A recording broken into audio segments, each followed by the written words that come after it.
This segment demonstrates how to assemble your new 85-pound Craftsman push broadcast spreader Deluxe.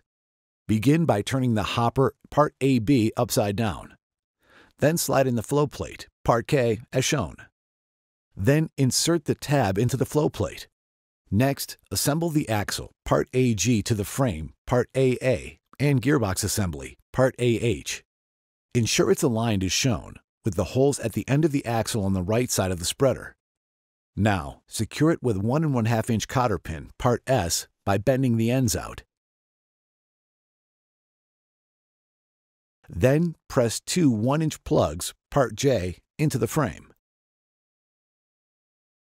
Next, slide 2 flange bearings, Part I, onto the axle and press them into the frame.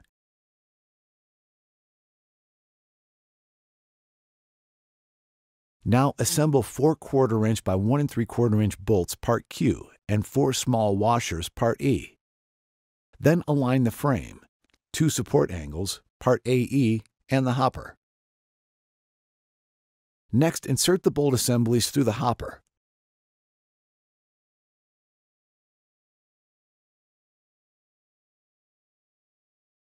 Then fully secure them below the frame with 4 1/4 inch nylock nuts, Part F.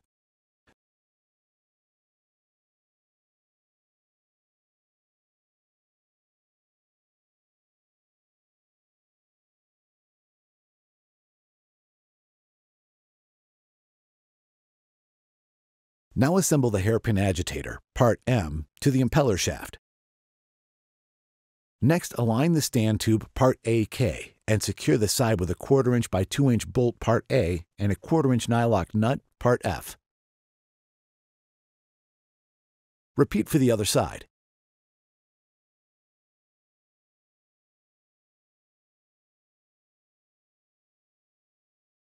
Now onto the right side of the axle, slide on a large washer, Part D.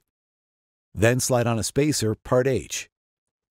Next, slide on a wheel, Part X, with the valve stem facing out. Now slide on a large washer, Part D. Then insert a 3/32 inch by 3/4 inch cotter pin, Part G, and then bend the ends out to secure the wheel. Next, slide on a large washer, Part D, onto the other side of the axle. Now slide on a spacer, Part H. Then slide on a wheel. Next, insert a 5/32 inch by 2 inch cotter pin, Part R, and bend the ends open to secure the wheel.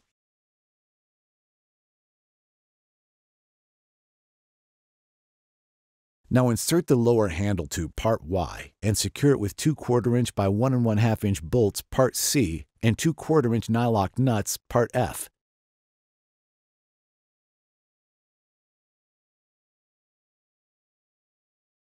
Then insert the handle tube, Part AF, and fully secure it with 2 1/4 inch by 1 1/2 inch hex bolts, Part C, and 2 1/4 inch nylock nuts, Part F.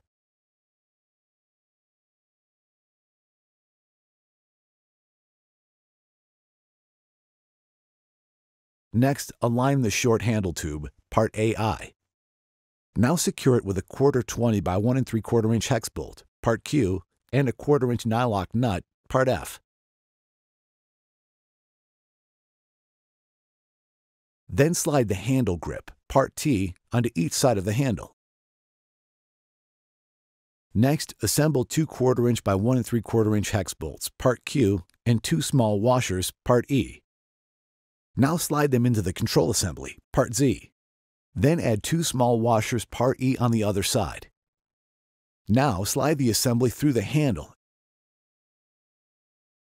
and loosely secure it with 2 1/4 inch nylock nuts, Part F. Do not tighten it yet. Then insert the control rod, Part AL, into the slide gate bracket. Next, slide the other end into the control arm. Then slide on a small washer, Part E. Next, insert a 3/32 inch by 3/4 inch cotter pin, Part G, and bend the ends out to secure it.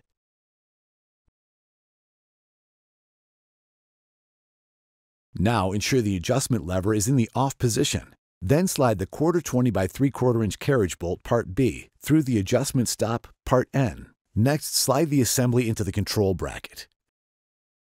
and secure it with a nylon washer, part P, and nylon wing nut, part L. Now slide the control arm grip, part O, onto the control arm.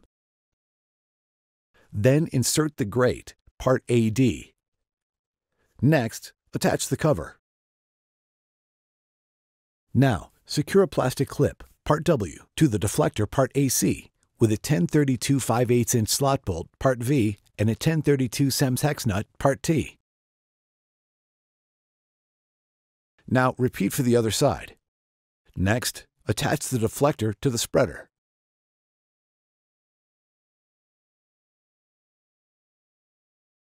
To calibrate the flow control, move the control lever to the off position.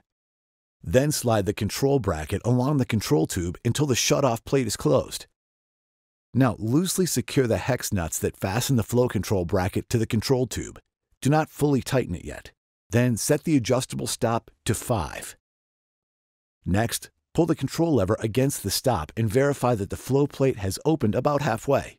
If the flow plate doesn't open halfway, adjust the position of the control bracket until the flow plate opens about halfway and closes completely. Now, tighten the hex nuts.